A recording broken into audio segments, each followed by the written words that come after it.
جناب ملک غضنفر اسلام آباد میں تشریف رکھتے ہیں. آپ کی خدمت میں سلام عرض کرتا ہوں اور خوش آمدید کہتا ہوں پروگرام میں, اور آپ سے گزارش کرتا ہوں اپنے یعنی جس موضوع کے بارے میں آپ کو بات کرنی ہے, خواہشات پر کنٹرول اور معاشرتی امن و امان کے حوالے سے ہمارے ناظرین کو معلومات فراہم کریے.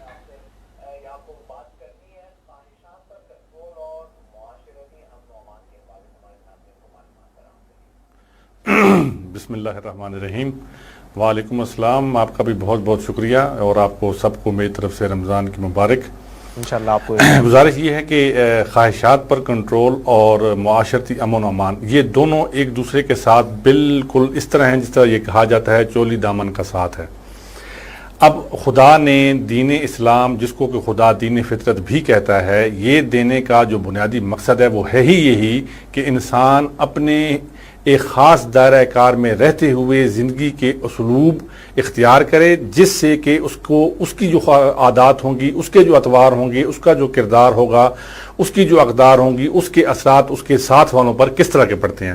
اسلام کا کوئی پہلو آپ اٹھا کے دیکھ لیں, اسلام کی کوئی عبادت آپ اٹھا کر دیکھ لیں, کوئی عبادت بھی اس پہلو سے, ہر عبادت کے پہلو میں یہ چیز شامل ہے کہ اس کے معاشرے پر کیا اثرات ہیں. ہم بالخصوص ان دنوں میں جو کہ رمضان کریم کے دن ہیں, ان دنوں میں ہم اگر بات کریں تو رمضان کا بنیادی درس ہی یہی ہے کہ خواہشات پر قابو رکھنا. اب وہ خواہشات کون سی ہیں کہ جن پر انسان نے قابو رکھنا ہے؟ ایک تو ظاہری طور پر آپ کے کھانے اور پینے کی فطری خواہش ہے کہ انسان کی ضرورت ہے, فطرت ہے انسان کی کہ انسان ضرورت کے مطابق اپنی خوراک حاصل کرے, پانی پیے, یا جو چیزیں اس کو صحت کے لیے چاہیے یا اس کو روزمرہ زندگی کے لیے چاہیے وہ لے. لیکن یہاں پر خدا کے حکم کو پورا کرنے کے لیے اگر آپ پانی سے یا خوراک سے بچ رہے ہیں یا چھوڑ رہے ہیں فار دا ٹائم بینگ, ایک مخصوص وقت کے لیے چھوڑ رہے ہیں, تو یہ چیز آپ کو درس کیا دے رہی ہے؟ یہ چیز آپ کو اپنے اوپر قابو پانے کا درس دے رہی ہے. یہ وہ درس ہے جس کی امپلیکیشنز, جس کے تاثرات, جس کے اثرات دیگر لوگوں تک پہنچیں گے. جس طرح یہ کہا جاتا ہے نا کہ 1 اور 2 11, اگر ایک شخص اس طرح کی خوبیوں کا حامل ہو گیا ہے, اس کے ساتھ دوسرا اگر ہو گیا ہے, دوسرے کے ساتھ تیسرا ہو گیا ہے, ہمارے معاشرے کے بگاڑ کی بنیادی جو وجوہات ہیں وہ ہیں تو یہی تو ہیں. خواہش انسان کو خراب کر رہی ہے, ضروریات کا ضرورت سے زیادہ ہونا انسان کو خراب کر رہا ہے. وہ چیز جو آج سے 20 سال 25 سال 30 سال پہلے عیاشی تھی, اب وہ ضرورت بن گئی ہے. آنے والے وقتوں میں جو آج کی ضرورت ہے وہ کل کی عیاشی بن جائے گی. مسئلہ یہ ہے کہ پریفرنسز یا ترجیحات ہم نے طے کرنی ہے کہ ہمیں کون کون سی چیز کو کس کس وقت کس کس چیز کی ضرورت ہے. تو صورتحال یہ ہے کہ اس مبارک مہینے میں جو کہ 30 دن کا خدا نے آپ کو موقع فراہم کیا ہے کہ آپ 30 دن اپنی خواہشات کو, نفسانی خواہشات کو, انسانی خواہشات کو, فطرتی خواہشات کو قابو میں رکھیں. کیوں قابو میں رکھیں؟ ایک کام کو انسان کے متعلق یہ اگر آپ طب کا مطالعہ کریں یا بایولوجیکل اسٹڈیز اگر دیکھیں تو ہر جو جو جانور ہے, ہر جانور کے لیے ایک چیز کے کچھ عرصے تک کرنے کے بعد وہ اس کی عادت بن جاتی ہے. فار ایگزامپل مثال دینا ضروری نہیں کہ ایسا ہی ہو. مثال کے طور پر اگر شیر ہے, جیسے کہ ایک شیر اگر ایک کام کو 1000 دفعہ کرے تو ہو سکتا ہے وہ اس کو وہ کام کرنے کی عادت ہو جائے. جس طرح آپ نے سرکس میں بھی جانوروں دیکھا ہوگا وہ ٹرین ہو چکے ہوتے ہیں. تو ٹریننگ کا مطلب یہ کہ ان کے سامنے وہ کام دہرایا جاتا ہے. انسان کے بارے میں یہ مشہور ہے کہ وہ ایک کام کو اگر 2 دفعہ کر لے, 2 دفعہ دہرا لے اگر ایک کام کو, وہ کام اس کی عادت کا حصہ بن جاتا ہے. ہم سال میں 30 دن ایک عادت کو اپناتے ہیں, اور وہ عادت ہماری کیا ہے؟ اپنے جذبات, اپنے خواہشات پر قابو رکھنا. رمضان ہمیں یہ چیز سکھا رہا ہے.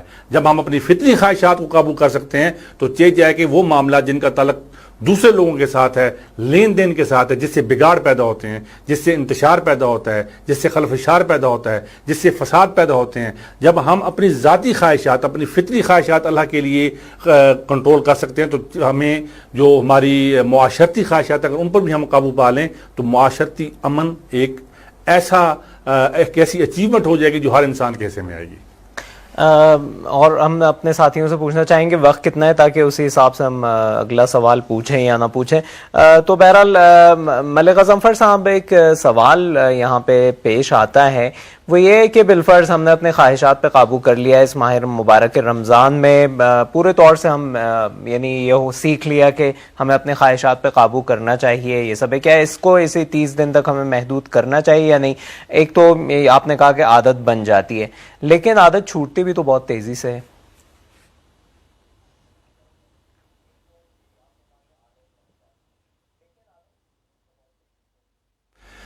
دیکھیں کچھ چیزیں ایسی ہوتی ہیں نا جو اب یہاں ایک بڑا دلچسپ نقطہ آ جائے گا نا.